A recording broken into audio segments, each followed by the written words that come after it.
our series, Nightline Investigates. Thank you very much. It's a glamorous, celebrity-packed awards event held every year in Beverly Hills. Thank you for giving me this award. These are the Genesis Awards. But unlike the Oscars or the Emmys, there's nothing very entertaining about some of the winners. In fact, they can be downright gruesome to watch. The Genesis Awards are given by the Humane Society of the United States and often honor graphic, undercover videos of animal cruelty and mistreatment at what are called factory farms. The video tells the truth. It shows what's going on. Wayne Pacelle, the head of the Humane Society, says such undercover videos have been the key to tough new anti-cruelty laws. Like this video, which revealed the use of diseased cows for beef sold to consumers. This led to the largest meat recall in American history. And this one, which exposed cruelty and unsanitary conditions at major pork producers. The only reason this has been of interest is because the footage is so shocking. The cruelty is so revolting. The sanitary conditions are so appalling. That's what has triggered this response. But now all of that could be coming to an end. Under pressure from the agriculture industry, at least 5 states now have laws making it a crime to go undercover on farm properties to record videos, and many other states are considering it. The law passed in Utah last year as legislators called animal rights groups terrorists and the enemy. And as people that's vegetarian people that's trying to kill the animal industry. This is about a group of people that want to put us out of business. Make no mistake about it.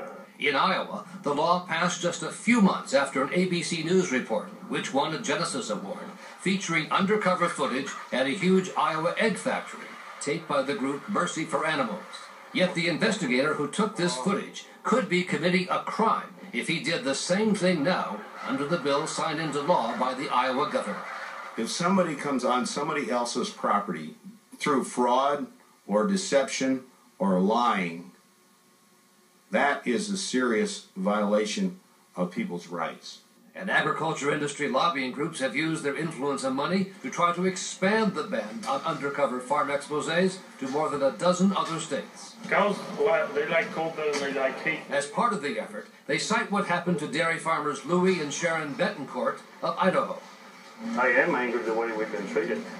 An undercover investigator with Mercy for Animals got a job at the Betancourt's huge dairy operation last year and made these disturbing videos of fellow workers handling the cattle, including the use of electric prods.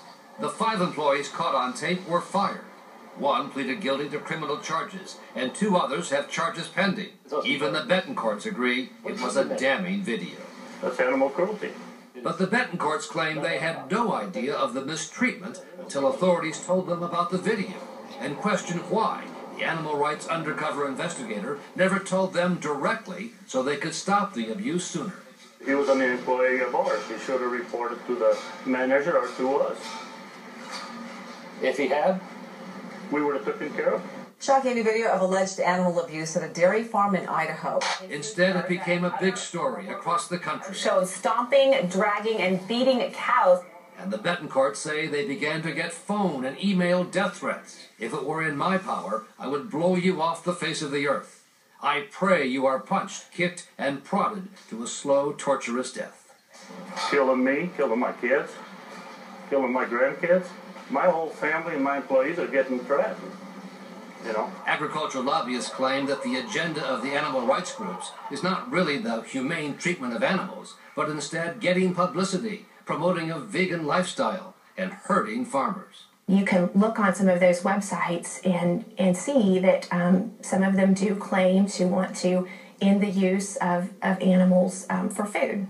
Kelly Ludlam, the director of congressional relations for the American Farm Bureau, even suggested some of the videos might be staged. I think there's a concern with the way that groups with their own agendas may come in and video things that are happening on farms, or even stage things to happen on farms. I mean, you have to. You think they've staged things?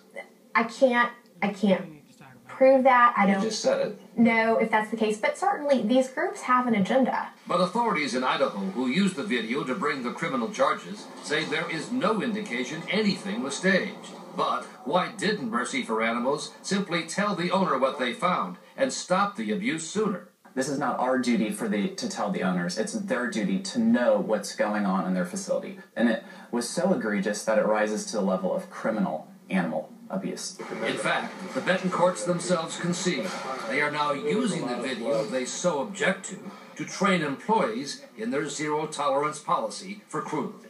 There's some good that has come from this. Yeah. But not enough, in the view of farm lobbyists, to stop the efforts that have already made such undercover taping on farms illegal in 5 states. We're not currently doing our investigations in those 5 states. Because of those laws? That's right. So they have stopped you? They have, yeah. It is truly an honor to be here. And the same is true for sponsors of the Genesis Awards, the Humane Society of the United States. So they have won this round in those 5 states? If you think that chilling speech and closing the curtain on our food production system is winning, yes, they've won. So far this year, similar legislation has been introduced in at least 6 states, and animal rights groups expect other states to follow. They fear that 2013 could be the year that they will lose one of their most powerful weapons, the hidden camera videos that agricultural interests seem so desperate to stop. Bill? Ron Ross, thanks very much. Staying with the camera theme, but changing